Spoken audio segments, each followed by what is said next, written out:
Advocate Anisul হক বাংলাদেশের একজন রাজনীতিবিদ, আইনজীবী। তিনি 246 নম্বর ব্রাহ্মণবাড়িয়া 4 কসবা আখাউড়া আসনের সাবেক এমপি।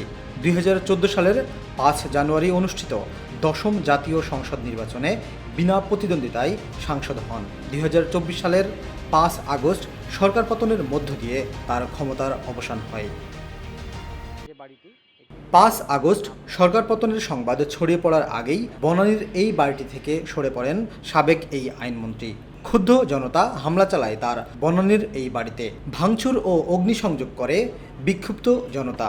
একই ঘটনা ঘটে আইনমন্ত্রীর গ্রামের বাড়ি ব্রাহ্মণবাড়ির আখাউড়াতে। বনানীর যে রোডে সাবেক এই প্রভাবশালী মন্ত্রীর বাড়িটি রয়েছে, গত 15 বছর ধরে এই বাড়িটির দুই প্রান্তের রাস্তা সম্পূর্ণ বন্ধ রাখা হয়। এই রাস্তাটিতে জনসাধারণের চলাচল ছিল সম্পূর্ণ নিষিদ্ধ। রোডের দুই প্রান্তে বসবাসরতরা জানান নানা অভিযোগ। গেস্ট ঢোকা থেকে শুরু করে রিক্সা, সিএনজি, এমনকি কোনো কোনো সময় ব্যক্তিগত গাড়িও ছিল নিষিদ্ধ।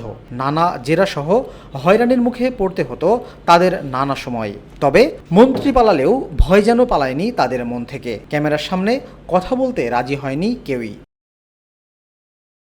সাধারণ রিক্সা চালক থেকে শুরু করে পথচারীরা পড়তেন নানা হয়রানিতে। তেমনই সমস্যার কথা জানালেন একজন রিক্সা চালক।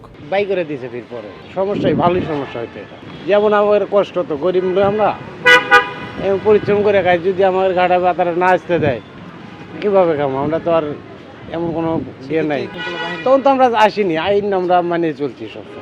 তবে গত 5 আগস্টের পর বদলেছে চিত্র। খোলা হয়েছে দীর্ঘ 15 বছর বন্ধ থাকা এই রাস্তাটি। স্বস্তি ফিরেছে বনানীর এই লেনে বসবাসকারীদের মনে।